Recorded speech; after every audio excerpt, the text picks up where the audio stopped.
Welcome to the Effortless Swimming Podcast. My guest today is Chris Natterer from Ultraworking. And Chris here is here to talk about what we can do to be more productive, to make sure we stick to habits, and also to talk a bit about nutrition as well. And I think all of these things tie in really well with what we do, which I see myself as a coach, as a swim coach.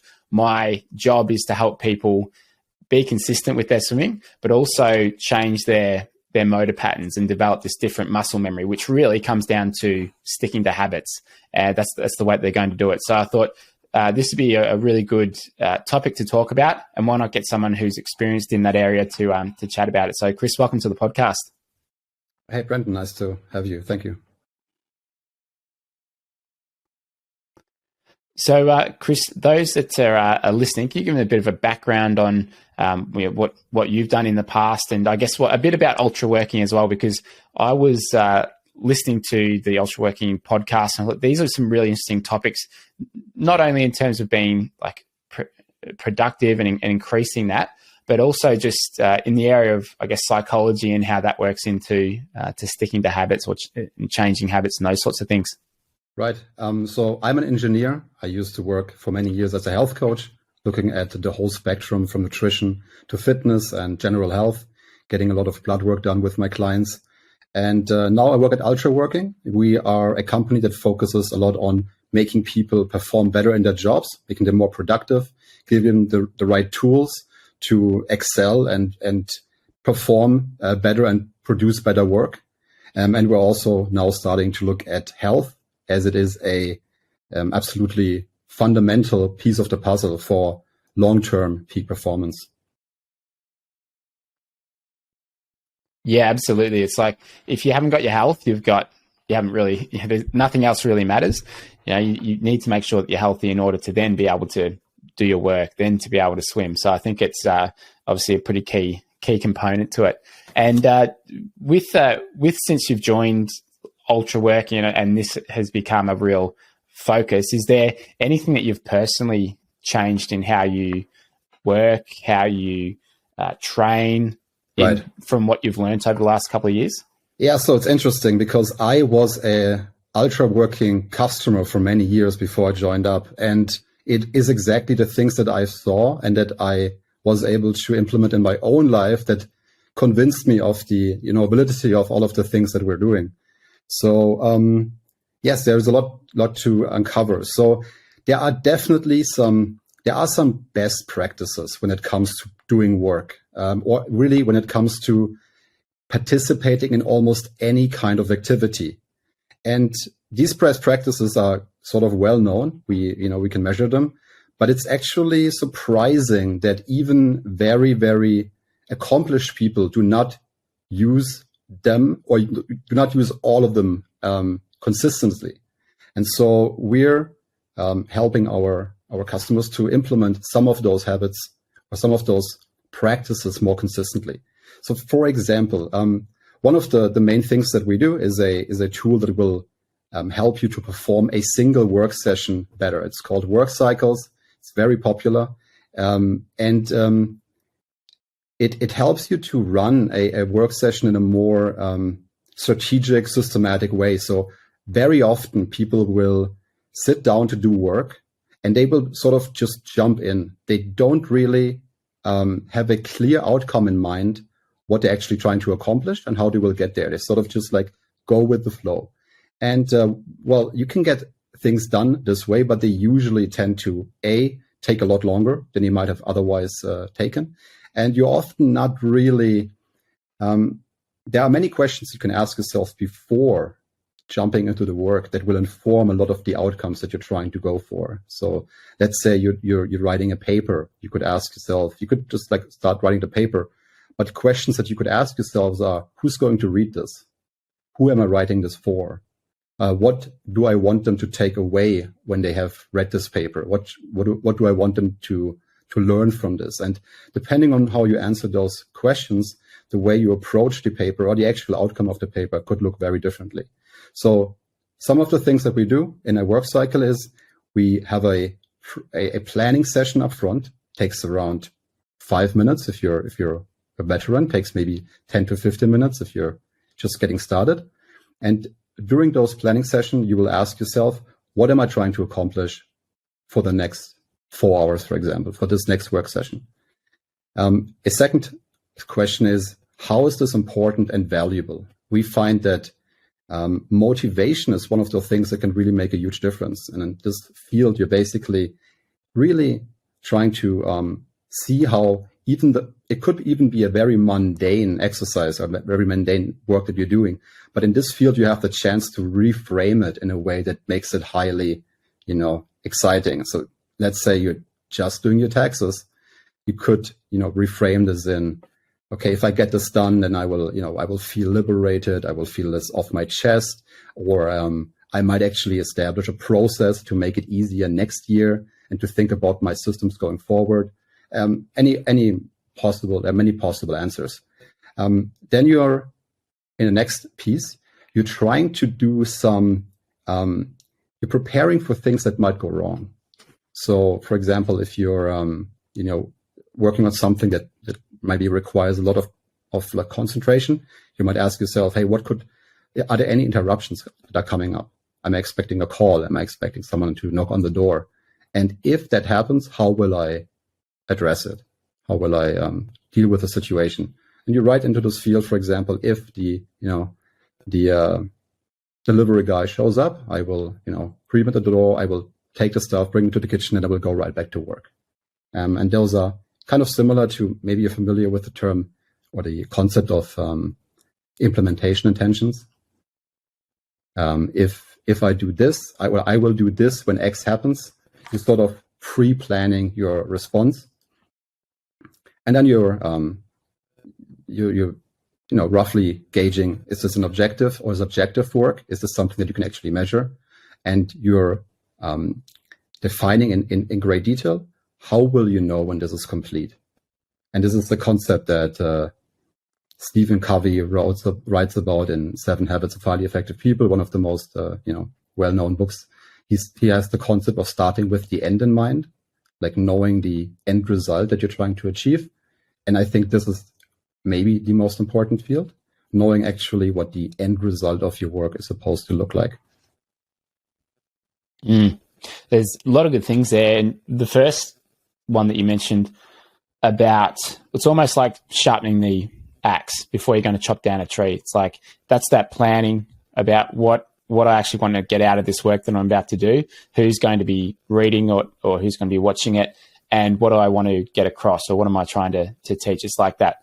Yes, it's the sharpening of the axe there, because without that, then you might waste an extra hour or an extra 2 hours. And how you might translate that to swimming, it's like, I'm going to the pool, I've got this session. What am I trying to get out of it? Is there a particular aspect of my technique that I'm trying to change? And then how will I go about changing it? Will I use some different drills? What will be my focus in the main set? So that's sort of like even 5 or 10 minutes of just sitting down thinking about what you would like to get out of it can make a big difference. And I think to the days where I'm most productive, it's when I've sat down and I've written down what are the top 3 things that I want to have done by the end of today. And then it's like that small act of just sitting down and writing that and then thinking about how I'm going to approach them. It's like I reckon more than 2 to 3 times more productive when I actually just take that 5 or 10 minutes beforehand. Absolutely. I totally agree. That's how it translates, because this is for sure true for any type of physical practice as well.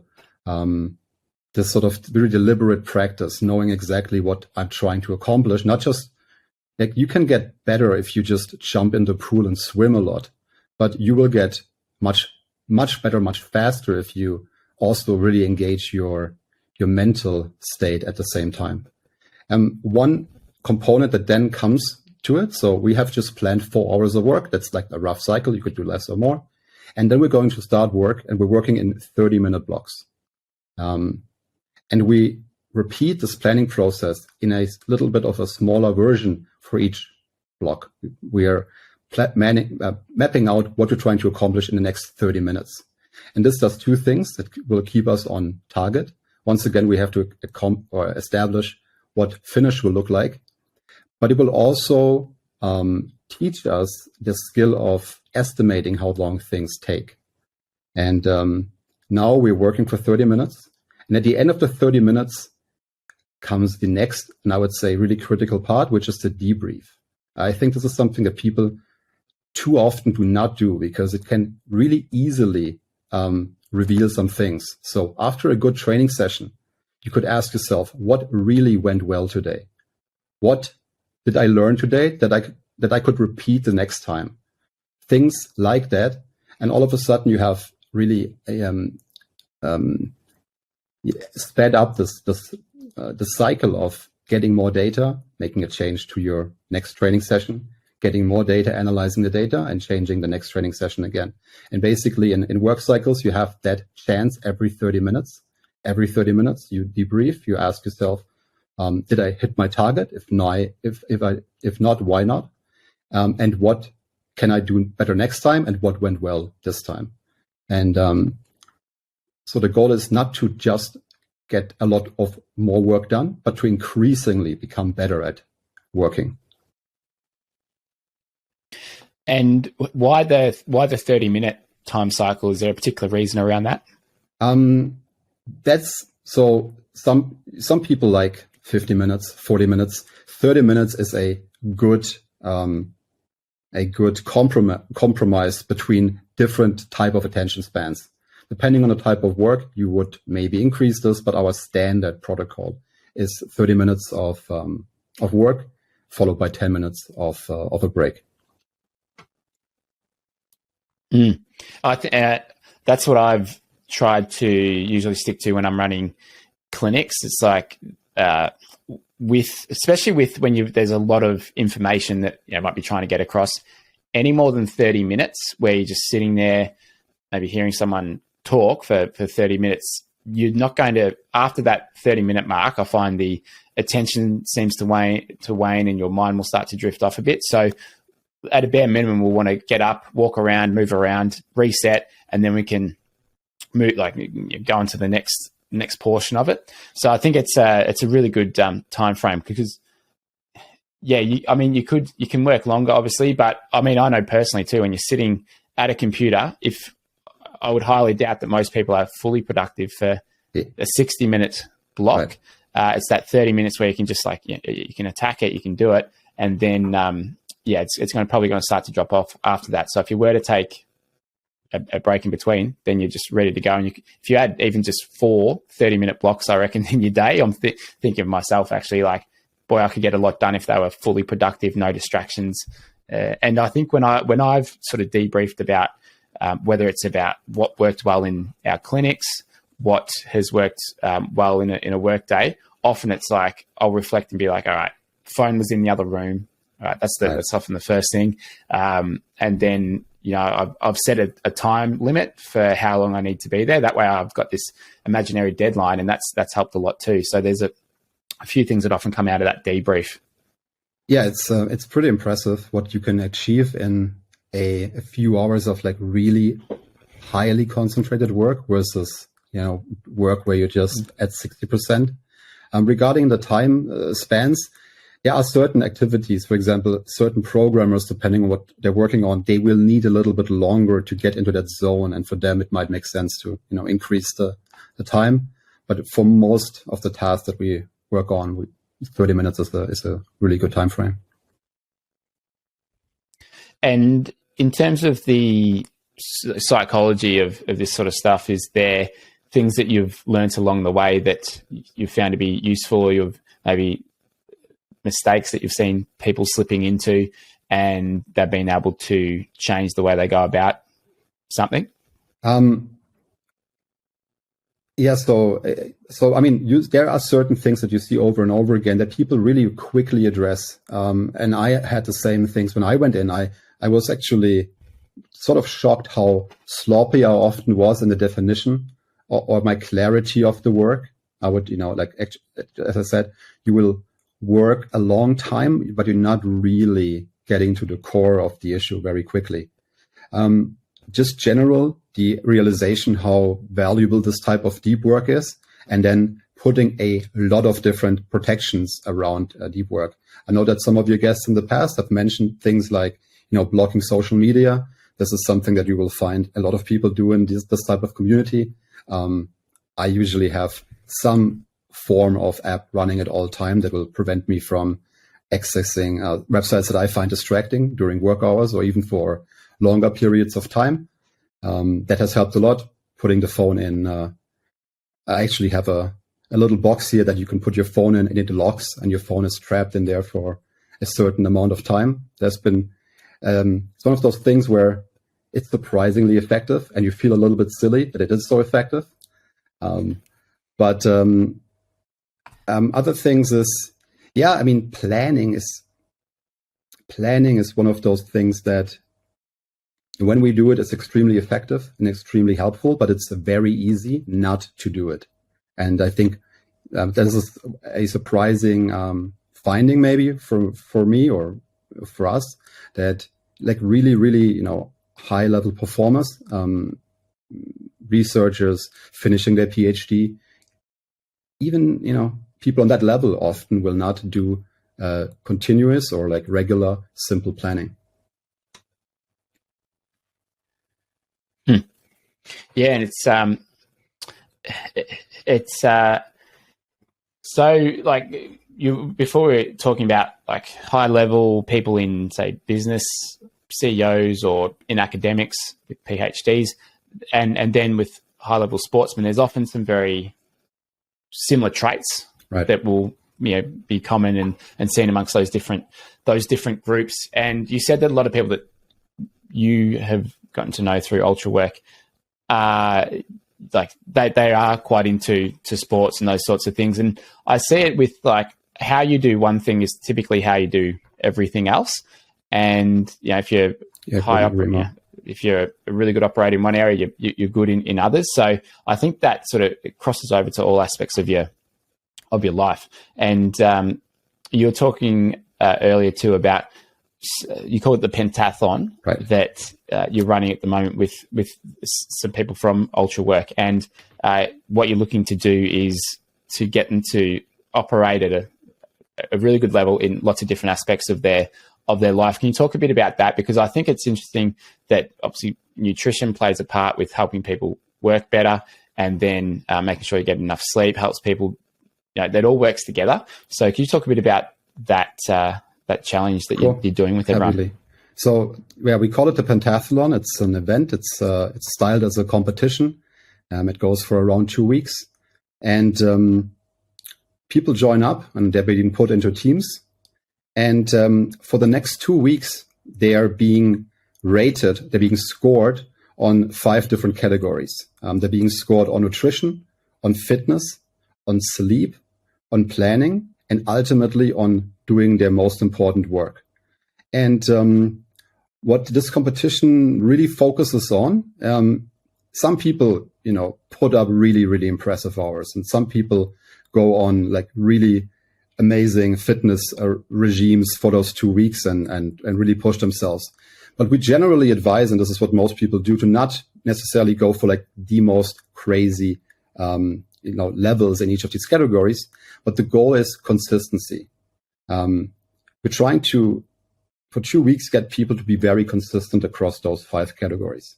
So nutrition, you will pick something that is, maybe a diet that you've done before, that you feel comfortable with, will not be extremely taxing on your willpower, and yet you stick to it for 2 weeks.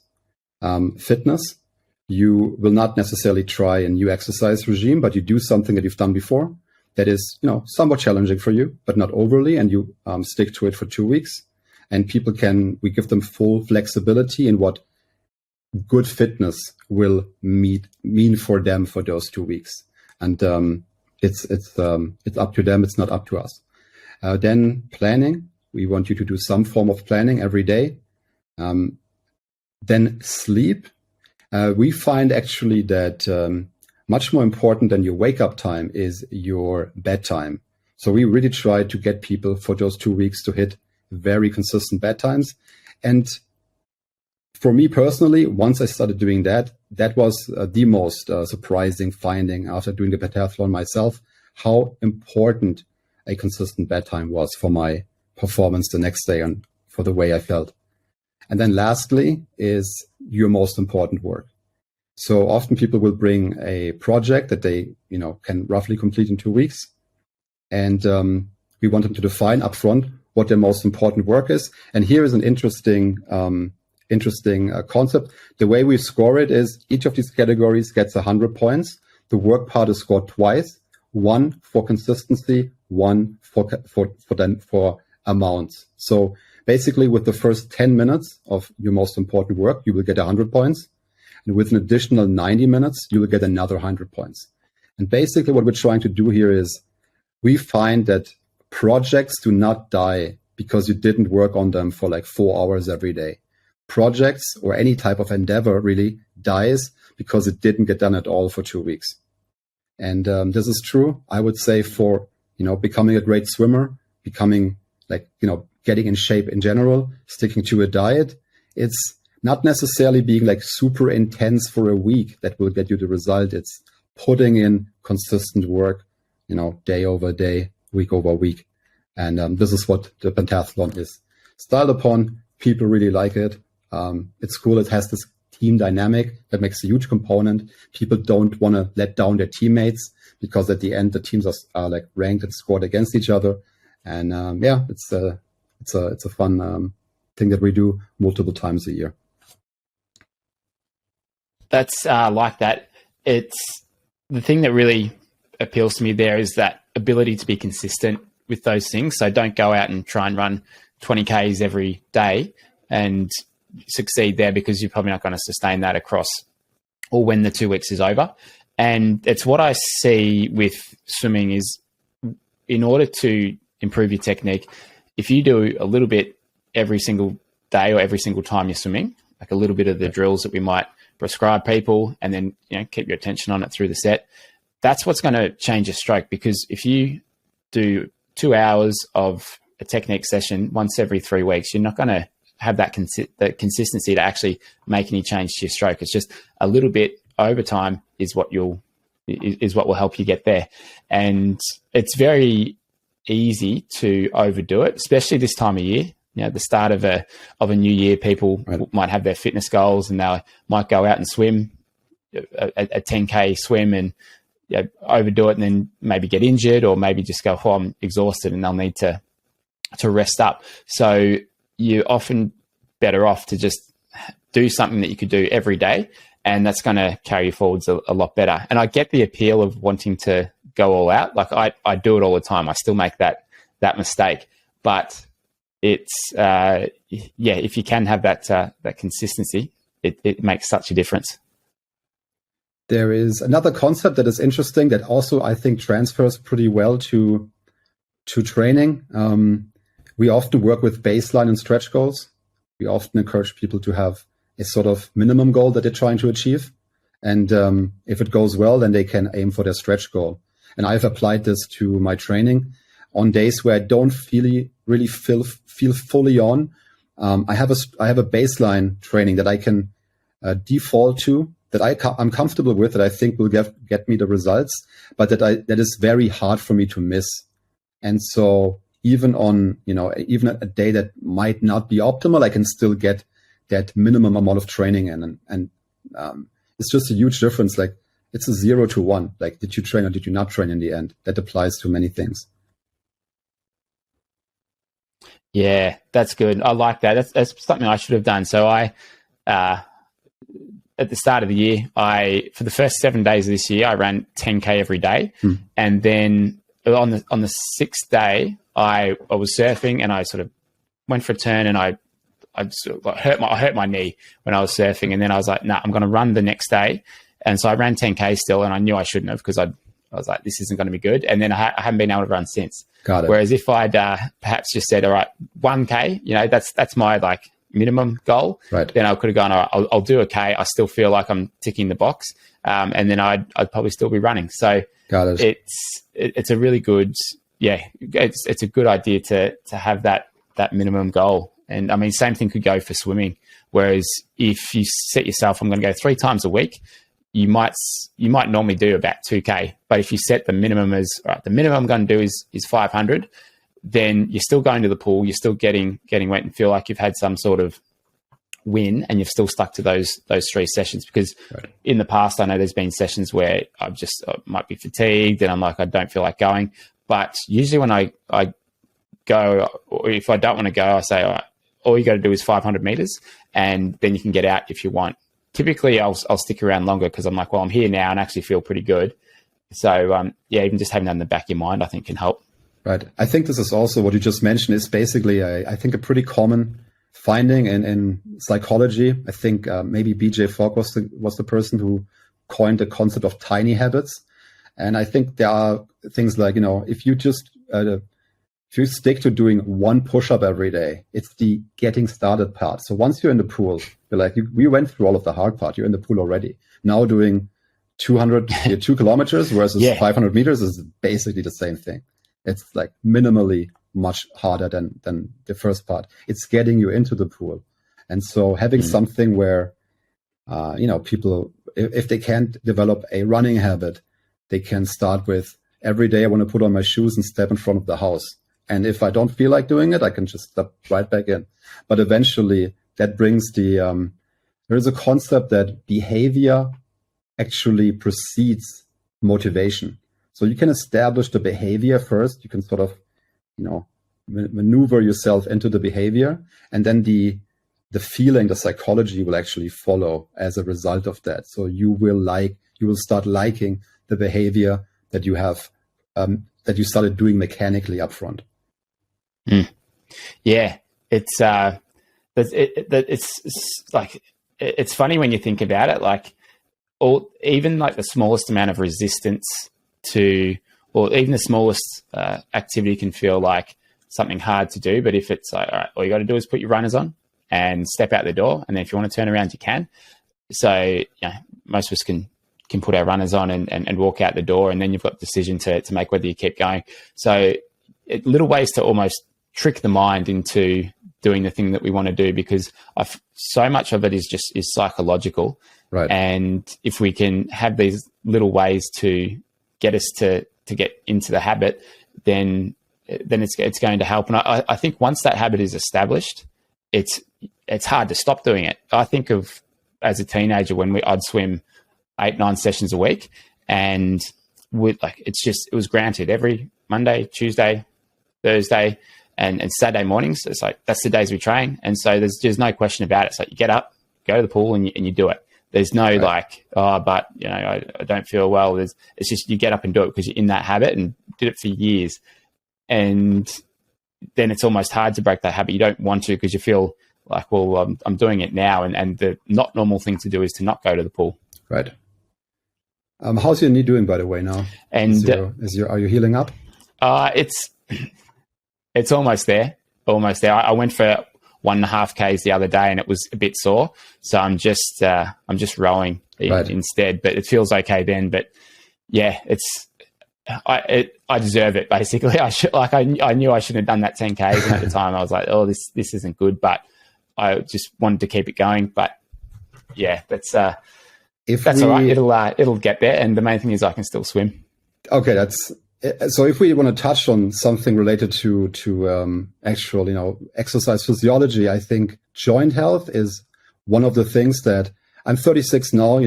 I remember exactly what it was like to be 20, and I paid zero attention to anything like joints or connective tissue. I would just put the heaviest weights on, and I would always recover. I would never get injured. Everything would be fine.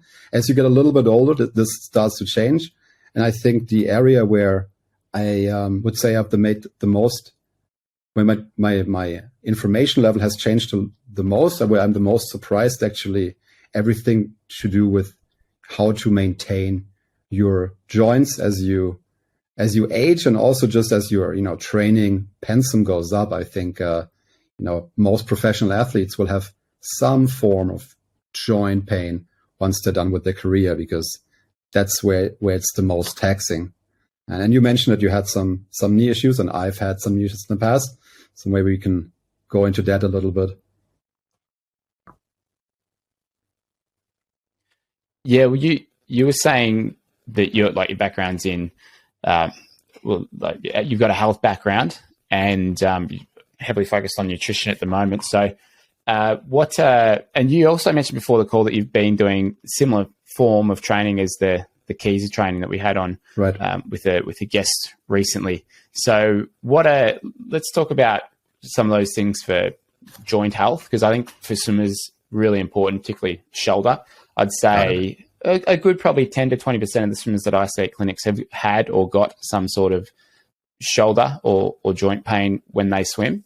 And often it is related to technique or overuse or just not doing the strength exercises to be able to keep their shoulder in the right position when they swim. So there's a couple of things there. So this being probably closer to your background than mine, what are some things that people can do around joint health? So one thing that I find highly surprising is when I grew up and I got introduced to strength training, there was a lot of movements were taught in a way where you would stay clear from certain positions of the joint. So the knee, for example, you would get told to not put your knees over your toes when you squatted. And you basically, didn't go below 90 degrees many times. You saw many people doing it. And then for shoulder, for example, you would be very careful when doing bench press, not to go too deep, or when doing a dip, you would stop and maybe also perform this exercise just to 90 degrees. And then for certain, pushing movements, you would maybe not push with your shoulders behind your head. And all this in a hope to put less strain on the knee or less strain on the particular joint, and therefore prevent it from damaging. And what I think has come out over the last few years is that this is actually completely the opposite way we should think about. We tend to often train these joints just in these very static positions, in these safe positions. We don't train them in the extreme positions. And there are a lot of this is, I think, more and more people are switching and or moving in this direction a little bit. Really understanding that to maintain healthy joints, we need to use them and move them over their complete range of motion. This is true for shoulders. This is particularly true in my experience for the knees. And I make it a substantial part of my training now as I get older. You will always, when we look at general fitness, you ask yourself, what will give me the most incremental benefits? Is it going to be to become stronger?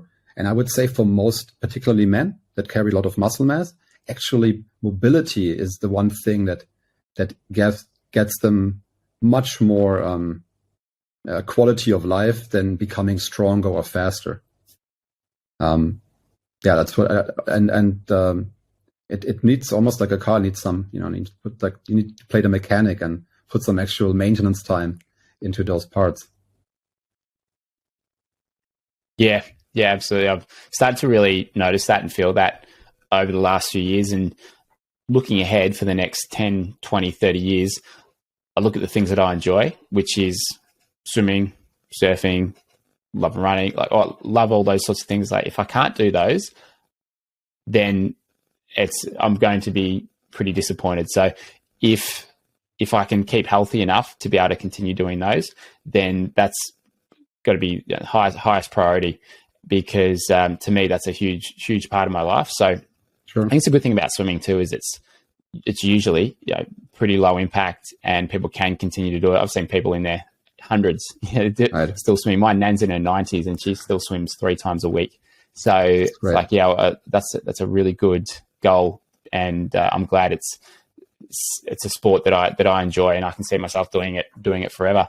Let's talk a bit about nutrition. So for me, I think nutrition is one of those things that, yes, we absolutely want to get it right, but the hardest thing to do is if we haven't got a plan in place, or we haven't perhaps had our shopping for the week, when we're hungry and there's no good options available, that's when we will resort to the easy option, which is sometimes not the healthiest option. And and not the best option for us. So I think just making that stuff easy is really crucial. And and so that, to me, that's always the hardest thing, is making sure that you've sort of planned your week or your day out in advance. So you mentioned before we got on the call a bit about what you're doing there with Ultrawork, and do you want to talk a little bit about that, and I guess why that's arisen as a thing to get on top of, and something that you guys are working on now? Right. Yeah. So we were mentioning the pentathlon, and one of the parts of the pentathlon was nutrition, and we found that nutrition is intrinsically hard to get done. It deals with physical stuff in the real world that needs to be prepared, and it takes a certain time.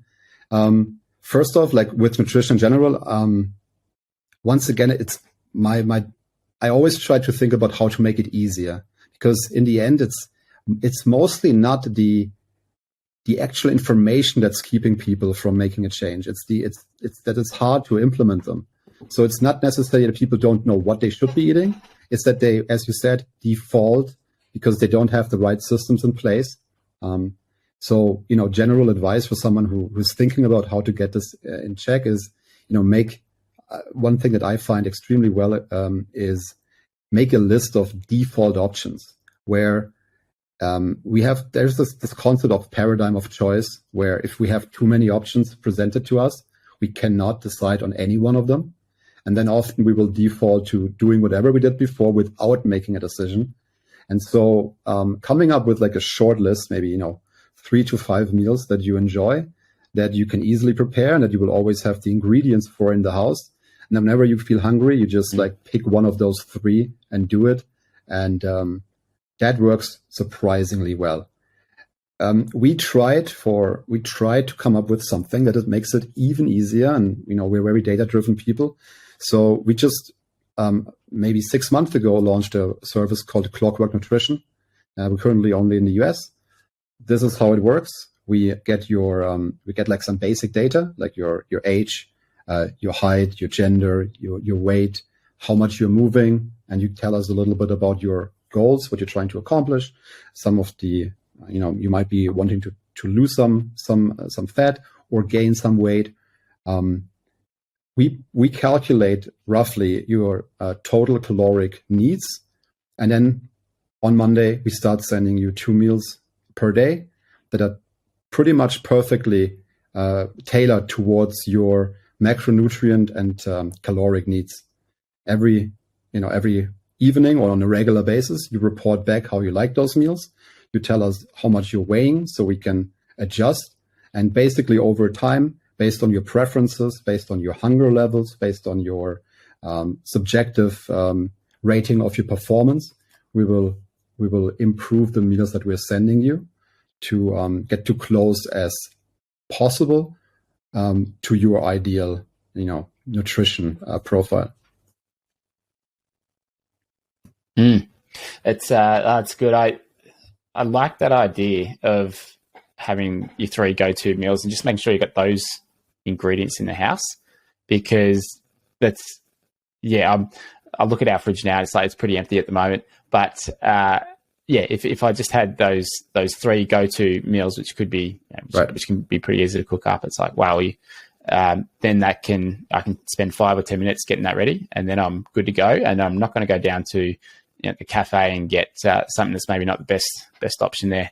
So it's great. And I think some of the things we've covered here, I know they're not entirely related to swimming, but I know the people who listen to this podcast and the people that I work with daily, it's all related. You're and you can apply a lot of this, I guess, productivity or habit forming to swimming. So it's been a really interesting discussion. So Chris, appreciate you being on the podcast. And for those listening, what's the best way to find out more about you and what you do and Ultrawork and those sorts of details? Right. So you can go to ultraworking.com and you can find out about everything we do. And you can go to Clockwork Nutrition and you can find out about the nutrition part, and you will also find me there. And we're have a lot of free tools. So the work cycles we mentioned at the beginning, we have a free Google Sheets that you can download and you can run for yourself. We have some other tools like lights that are really popular to keep people consistent on their goals. And we run the pentathlon multiple times a year, and we'll continue to come up with cool stuff that helps people in these fields. And thank you for having me.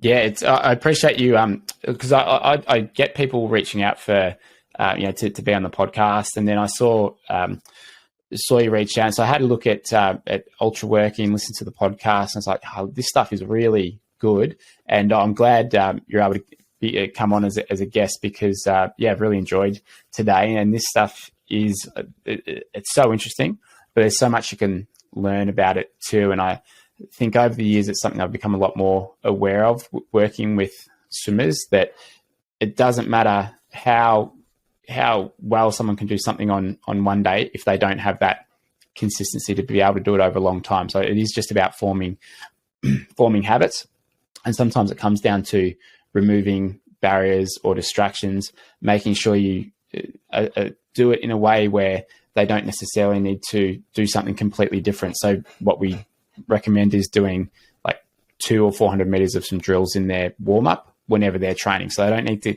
spend another hour at the pool every week or anything. So all these sorts of things I think are super important. So I appreciate this, Chris, and thanks for being a guest. Thank you.